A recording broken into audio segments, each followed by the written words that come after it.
جو لوگ حضرت عمر رضی اللہ تعالیٰ عنہ کے ساتھ تعصب رکھتے ہیں، حسد بغض کینہ رکھتے ہیں، ان کے لیے ایک واقعہ میں پیش کرتا ہوں کہ امام ابو حنیفہ رحمۃ اللہ علیہ کے زمانہ میں کوفہ کے اندر آپ کے محلے میں ایک متعصب تھا جو حضرت عمر رضی اللہ تعالیٰ عنہ کو اچھا نہیں سمجھتا تھا۔ اس نے 2 خچر پالے ہوئے تھے، ایک خچر کا نام ابو بکر رکھا تھا اور ایک کا نام عمر رکھا۔ تعصب کی بنیاد پر یہ ایک توہین کے زمرے میں آتا ہے کہ حضرت ابو بکر رضی اللہ تعالیٰ عنہ جن کے بارے میں قرآن کی آیات نازل ہوئیں،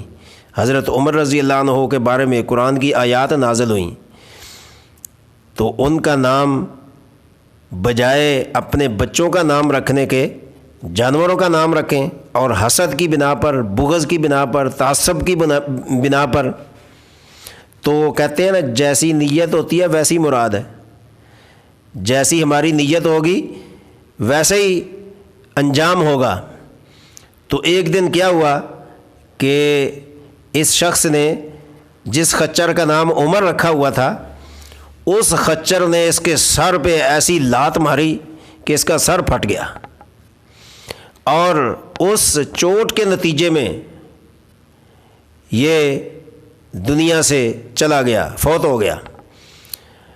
اس کی فوتگی کی خبر پورے محلے میں پھیلی، حتیٰ کہ امام صاحب کو بھی پتہ چلا کہ فلاں شخص فوت ہو گیا۔ جب پوچھا کہ کیسے فوت ہوا ہے تو لوگوں نے بتایا کہ اس نے 2 خچر رکھے ہوئے تھے، ایک کا نام ابو بکر تھا، ایک کا نام عمر تھا، تو خچر نے لات ماری جس کے نتیجے میں یہ واصل جہنم ہو گیا۔ تو امام صاحب نے فرمایا کہ اسی خچر نے لات ماری ہوگی جس کا نام عمر تھا، جس کا نام اس نے عمر رکھا تھا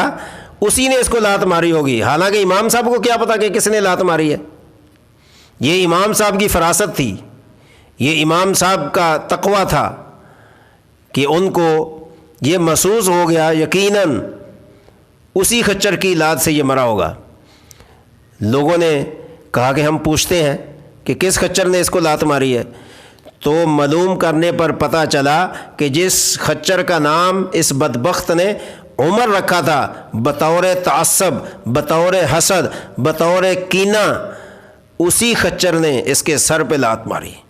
چونکہ تعصب سب سے پہلے تو دماغ میں آتا ہے نا، آنکھوں سے دیکھ کے دماغ میں آتا ہے، تو اس نے دماغ میں لات ماری کہ تیرا ستیہ ناس ہو۔ گویا کہ وہ خچر بتا گیا کہ جس دماغ کے اندر بغض عمر ہے، جس ذہن کے اندر تعصب عمر ہے، اور جو شخص عمر رضی اللہ تعالی عنہ کا حسد کینہ اپنے دل میں دماغ میں رکھتا ہے، وہ عزت کی زندگی نہیں گزار سکتا۔ تو سامعین، ہمیں چاہیے کہ ہر صحابی، جتنے بھی اللہ کے نبی صلی اللہ علیہ وسلم کے صحابی ہیں، ان کو جو صحابیت کا شرف ملا ہے وہ رسول اللہ صلی اللہ علیہ وسلم کے صدقے میں ملا ہے۔ تو کسی ایک صحابی کی، کسی ایک صحابیہ کی، کسی ایک اہل بیت کی، کسی ایک شخص کی توہین کرنا، تعصب رکھنا، یہ ہمارے ایمان کے منافی ہے۔ ورنہ اگر ہم باز نہ آئے تو پھر یاد رکھیں یہ خچر کی ٹانگوں سے، لاتوں سے ان کے سر بھی پھٹیں گے، ان کے سینے بھی پھٹیں گے۔ اللہ تعالی ہمیں عمل کی توفیق